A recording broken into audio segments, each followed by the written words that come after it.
राम राम। आप सभी के अंदर विराजमान मेरे परम पिता परमात्मा को मेरा कोटि कोटि नमन। हमारा सतगुरु सुखराम जी महाराज के ग्रंथ में आज स्वामी का संवाद शुरू हो रहा है। सतगुरुदेव ने स्वामी से ज्ञान चर्चा की है और वो उससे पहले सतगुरुदेव उससे प्रश्न पूछ रहे हैं और फिर स्वामी उसके जवाब दे रहा है। सतगुरुदेव स्वामी से इसलिए भी ज्ञान चर्चा कर रहे हैं क्योंकि किसी से ज्ञान चर्चा करने पर ही तो ये पता चलता है कि उसने कौन सी भक्ति का रास्ता अपनाया है, वो किसका सुमिरन कर रहा है, वो क्या कर रहा है, उसकी साधना का मार्ग क्या है। सब कुछ ज्ञान चर्चा से पता चलता है क्योंकि संसार में भक्ति के दो रास्ते हैं। एक शंखनाल का रास्ता है, दूसरा बंकनाल का रास्ता है। शंखनाल का मतलब होता है सिर्फ आगे की यात्रा, यानी मूलाधार से ऊपर की तरफ जाते हुए सहस्त्रार तक की यात्रा। तो ये आगे आगे के सारे चक्र हैं जो कि 7 चक्र बताए जाते हैं। अब कोई उसमें ओम करता है, कोई सोहम की करता है साधना, और अनेक ही तरीके के मंत्र संसार में हैं जो कि शंखनाल के जरिए ही जिनकी भक्ति की जाती है। कोई श्वास श्वास में राम राम बोलता है, कोई श्वास श्वास में हरि कीर्तन करता है, जप करता है, या कोई नाम लेता है। ये सब शंखनाल के रास्ते हैं, यानी सिर्फ आगे आगे की भक्ति है। लेकिन एक भक्ति बंकनाल की है और वो उश्वास की है, और फिर उसके बाद उसमें कंठ कमल से सारी यात्रा शुरू होती है। पीछे पीठ के भी सारे चक्रों को पार करती हुई फिर आत्मा त्रिकुटी पर आती है, और फिर उसके बाद उससे ब्रह्म के देशों को पार करती हुई उस 10वें द्वार को भी फोड़कर वो बाहर आत्मा उस आनंद पद में समाती है। तो इसे बंकनाल का रास्ता कहा गया है। अब जो ज्ञानी हैं, वो जो ज्ञान बोल रहा है, किसी के ज्ञान से ही तो पता चलता है कि वो कौन सी साधना का मार्ग अपना रहा है। क्योंकि भक्ति 2 तरीके की जो बता रहे हैं, पूरब की साधना यानी शंखनाल की जो भक्ति है वो 3 लोकों की भक्ति है, और जो बंकनाल की है वो 4थे लोक की भक्ति है। 3 लोक की भक्ति से आत्मा संसार के हर सुख को भोग सकती है, स्वर्ग और वैकुंठ तक भी जा सकती है, लेकिन परमात्मा में नहीं मिल सकती है। ये एक ही मार्ग है और वो बंकनाल के रास्ते का है, और सब केवली भगवंतों ने वही साधन अपनाया है। बिना ने अक्षर आए, बिना सशब्द आए, वो आत्मा परमात्मा में मिल ही नहीं सकती। किसके आधार पर जाएगी? क्योंकि अकेले तो इस आत्मा की ताकत नहीं है कि वो वहां तक पहुंच सके। क्योंकि 3 लोक के ज्ञान से ये मन इंद्रियां बहुत खुश होते हैं, संसार में सुख से भी उसकी तृप्ति होती रहती है, लेकिन इन सब के खुश होने से आत्मा नहीं तृप्त होती है। ना ही आत्मा को परमात्मा का आनंद मिल पाता है, ना वो उस आनंद पद में मिल पाती है। तो आत्मा को परमात्मा में मिलाने का ज्ञान अलग है, वो 4थे लोक का ज्ञान है, वो केवल ज्ञान है, वो बंकनाल की भक्ति है। तो यही बात सतगुरुदेव सारी ज्ञान चर्चा में स्वामी से पूछ रहे हैं कि तुम्हारा क्या रास्ता है, तुम क्या करते हो। सारी ज्ञान चर्चा यही चल रही है, और इसमें जितने भी प्रश्न किए गए हैं, आप उन प्रश्नों को और उनके उत्तरों को ध्यान से सुनिए। क्योंकि जो आपके अंदर संशय बने हुए हैं ना, कि ये इतने बड़े बड़े ज्ञानी, ये इतने मठाधीश, ये इतने बड़े संत, ये कितनी इनको पदवियां इन्होंने अपने पीछे लगा रखी हैं, किसी ने 108 तो किसी ने 1008। ये सब क्या है? ये किस आधार पर अपने आप को इतने बड़े बड़े ज्ञानी और संत कहलाते हैं? कौन सा इनके पास ज्ञान है? जब आप इनके ज्ञानों को ध्यान से सुनोगे तो यहाँ पे सतगुरुदेव ने सारे ज्ञानों की भी समझ दे रहे हैं कि संसार में कितने तरीके ज्ञान है। मत ज्ञान, श्रुत ज्ञान, अवध ज्ञान, मन परचे ज्ञान, केवल ज्ञान, कितने सारे ज्ञान हैं, और हर संत की अपनी अपनी पहुंच है, और वो जहां पहुंचा है वहां की बात कर रहा है। लेकिन आपको ये भी समझना जरूरी है कि वो सिर्फ 3 लोक तक की बात कर रहा है, सिर्फ ब्रह्म की बात कर रहा है, कि उस परब्रह्म परमात्मा तक के ज्ञान की भी बात कर रहा है। जब तक सिर्फ वेदों को पढ़ रहा है, सुना रहा है, गा रहा है, तब तक वो शंखनाल की भक्ति है, वो 3 लोकों की भक्ति है। क्योंकि कहबो सुनबो सीखबो चित्त की चितवन जान। तो ये सब चित्त की चितवन में आते हैं कि जितने उसने कहना सीख लिया, सुनना सीख लिया, बोलना भी उसको आ गया। तो ये सब तो चित्त पर, मन पर आधारित बातें हैं ना। जब तक जो ज्ञान बोला गया उसका अनुभव नहीं किया है, तो हमेशा जो बातें कहने में आएंगी ना, वो गोलमोल आएंगी, सेलवेल आएगी। भक्ति शंखनाल की कर रहा होगा, लेकिन बातें शब्द की करेगा, सशब्द की करेगा, और ज्ञान को उतनी ही महिमा करके बोलेगा। तो आप एक बार तो कंफ्यूज हो जाओगे कि अरे ये भी तो वही बातें कह रहा है जो हमारे ज्ञान में कही जाती हैं। लेकिन जैसे जैसे आप वो बोलने में आएगा और बोलता जाएगा, तो उसके ज्ञान को सुनकर धीरे धीरे आपको पता चल जाएगा। क्योंकि वो अनुभव से नहीं बोल रहा है, वो सिर्फ सुनकर बोल रहा है। तो उसकी बात वो सटीक बैठती ही नहीं है, वो बातें आगे पीछे हो जाती हैं। इसीलिए सतगुरुदेव कहते हैं, देख कर कहे साचा जन होई, सुन शिष्य भेद बताऊं तोई। साचा गुरु सुध बुध साई, शिष्य को कारज शिष्य के माही। जो देख कर कह रहा है वो सच्चा है, क्योंकि उसने अनुभव किया है, और अनुभव करके फिर वो बात कहेगा ना, तो वो उस ज्ञान को बातें बातें करके बताएगा कि मैंने इस तरीके से पाया है, तो तुम भी ये तरीका अपनाओ और इस रास्ते पर चलो, तो वो तुम्हारे अंदर भी प्रकट हो जाएगा। शिष्य को कारज शिष्य के माही। वो ये नहीं कहेगा कि मैं कराऊंगा तो हो जाएगा, मेरे बताने पर आ जाएगा। नहीं, वो कहेगा कि इस तरीके से, इस श्वास प्रश्वास में जीव और कागलिया से रकार और मकार, ये ही 3 बातें होंगी उसकी, कि इन तीनों के जोड़ से जब तुम इस कंठ से इस राम के नाम को बोलोगे, तो वो शब्द धुन आकर तुम्हारे अंदर जागृत होगी। क्योंकि मैंने भी उसको इसी तरीके से जाना है। और वो हर बार इस बात को बोलेगा, बार बार बोलेगा, एक बार नहीं, हर बार जब भी कोई ज्ञान की बात कहेगा, तो पहली बात यही होगी कि इस तरीके से कहो। यही बात स्वामी भी कर रहा है। साधना एक कर रहा है, बता दूसरी बात रहा है, अनुभव में उसकी तीसरी बात है। तो इसीलिए सद्गुरुदेव एक तो उस पर उसकी ज्ञान चर्चा कर रहे हैं, और दूसरा उसके भेष को लेकर भी ज्ञान चर्चा कर रहे हैं कि परमात्मा ने इस आत्मा को शरीर रूपी भेष तो पहले ही दे दिया, तो हे स्वामी तुमने ये भेष क्यों धारण कर रखा है। इस पर भी सारी ज्ञान चर्चा हो रही है। सद्गुरुदेव प्रश्न पूछ भी रहे हैं और फिर जवाब भी दे रहे हैं। श्रोता वक्ता आप ही हुआ स्वामी, सन्यास कहो कहाँ से आया। देधर जुग में कुण पेल गायो, ओम अजप्पा की किण रीत होई। कह सुखदेव दे भेद मोही। सतगुरुदेव सन्यासी से कहते हैं कि जो तुम संप्रदाय से, जिस सन्यासी संप्रदाय से तुम जुड़े हो, तो ये सन्यासी संप्रदाय कहाँ से आया है, और शरीर रूप से तुमने किसको गुरु माना है, और ये जो ओम से अजप्पा कैसे जागृत होता है, इसका मुझे भेद बताओ। इस पर सन्यासी कहता है, सन्यासी कहे सुनो सुखदेव जी, सन्यास शिव सु चल आयो। देधर जुग में दत पेल गायो, ओम से अजप्पो सुन वाए होई। धरे ध्यान न्यारो लखे जन कोई। स्वामी जवाब देते हुए कहता है कि जो सन्यास है वो शिवजी से हुआ है। सबसे पहले संसार में भगवान शिव ने ये सन्यास लिया, और ये रीत संसार को बताई है, इसीलिए ये जगत में फैला है। और शरीरधारियों में मैंने दत्तात्रेय जी महाराज को अपना गुरु माना है, और ओम का अजप्पा मैं श्वास के आधार पर करता हूँ।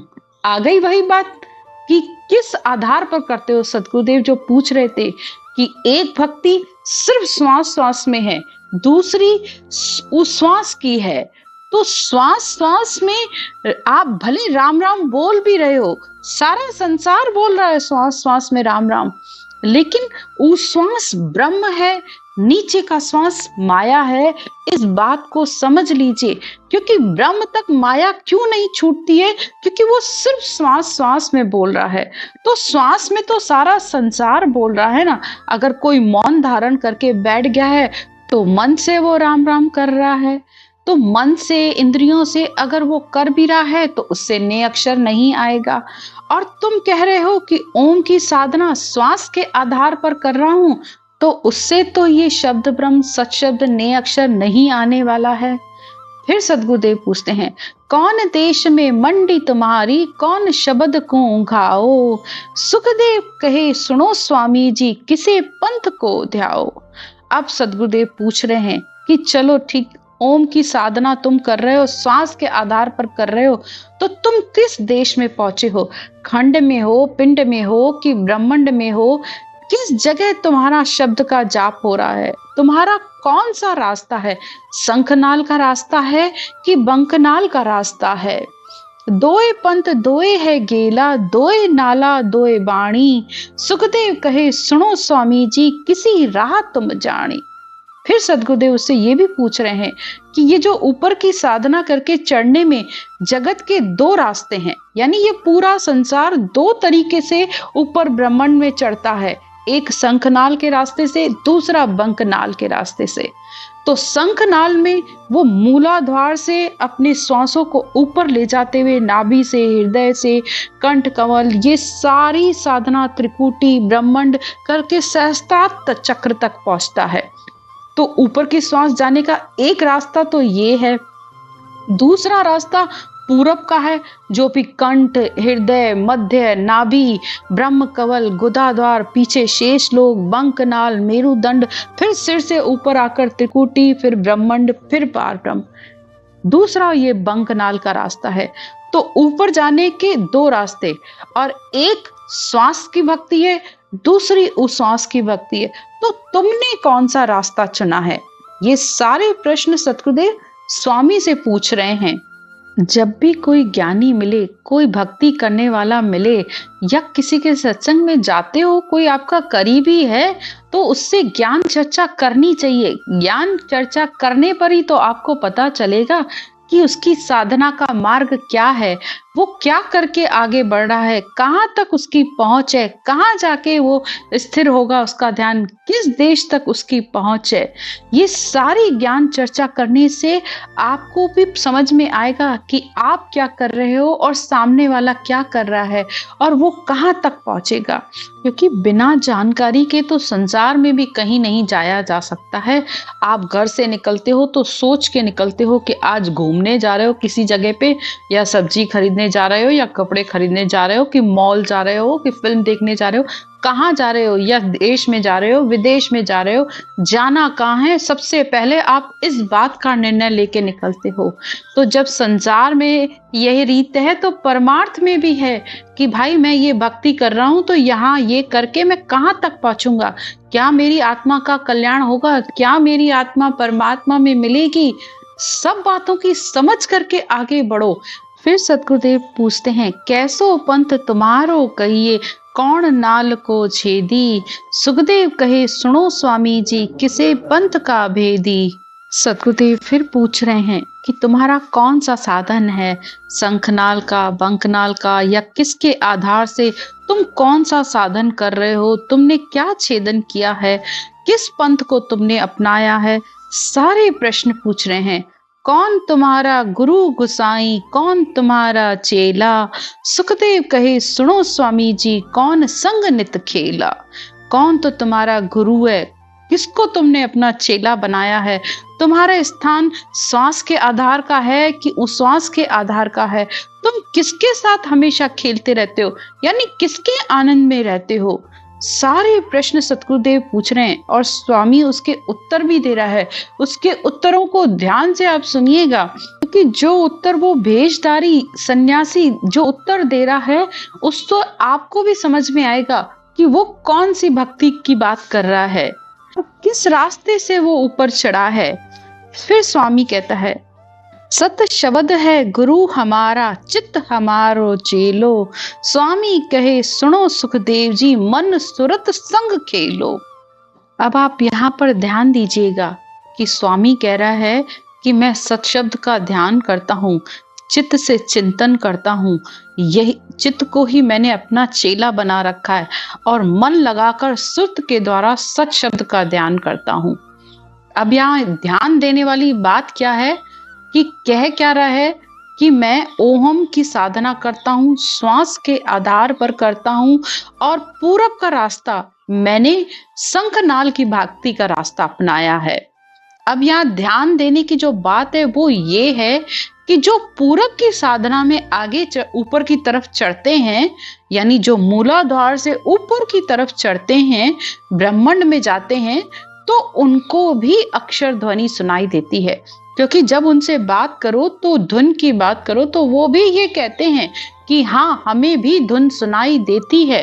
तो इस बात में कोई संशय नहीं है, क्योंकि जो ओम सोहम की साधना करने वाले हैं वो भी इस पार ब्रह्म तक जाते हैं, लेकिन 10वां द्वार नहीं खुलता।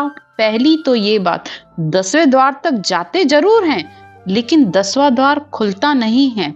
और फिर दूसरी बात, जब साधना में बैठते हैं तो इस धुन को सुनते हैं और इससे वो आत्मा तो चेतन हो जाती है, लेकिन जिस अखंड ध्वनि की बात की जाती है, जिस सशब्द की बात की जाती है, वो नहीं होती है। तो साधना में तो बहुत आनंद लेते हैं और बहुत बिल्कुल तपस्या से तप करके बिल्कुल वो वहां तक जाते हैं, लेकिन 10वां द्वार सिर्फ एक ने अक्षर ही खोल सकता है, क्योंकि आनंद ब्रह्म तो ने अक्षर पहुंचे और न पहुंचे कोई नहीं। तो पहली बात तो ये है। दूसरी बात, जब तक श्वास का साधन है तब तक ये इच्छा शक्ति से अलग नहीं होता है। माया और ब्रह्म का यहाँ मेल बना रहता है। माया और ब्रह्म की छटनी नहीं होती है। माया वहां तक होण काल ब्रह्म तक होती ही होती है। अगर होण काल ब्रह्म तक भी ये पहुंचते हैं तो देव पदवी भी मिल जाती है। इनकी तपस्या भी कोई कम नहीं होती है, क्योंकि जो इतना साधन करके भी चढ़ रहा है तो कोई मामूली बात नहीं है। धन्यवाद है ऐसे संतों को जो आत्माओं को इतना भी भक्ति और इतना भी ज्ञान दे रहे हैं। लेकिन सिर्फ समझने वाली बात यह है कि एक नए अक्षर है जो इस 10वें द्वार को फोड़कर आत्मा अमर लोक में जाती है, और जो भोण काल के ब्रह्म तक भी जाते हैं तो वहां से आत्मा को फिर वापस लौट के आना पड़ता है। आज की चर्चा यहीं तक। राम राम।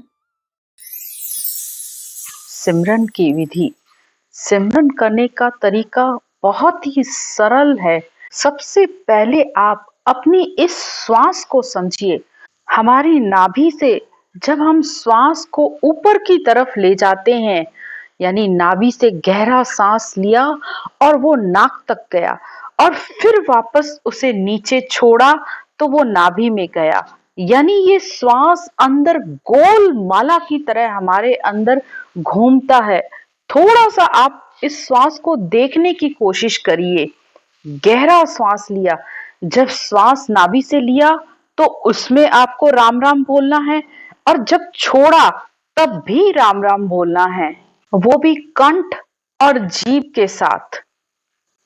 अगर आप लोग पहली बार कर रहे हो तो जैसे अनुलोम विलोम किया जाता है, ये बस वही तरीका है। श्वास को ऊपर ले जाते हुए राम राम राम राम राम राम राम राम राम राम राम राम राम राम राम राम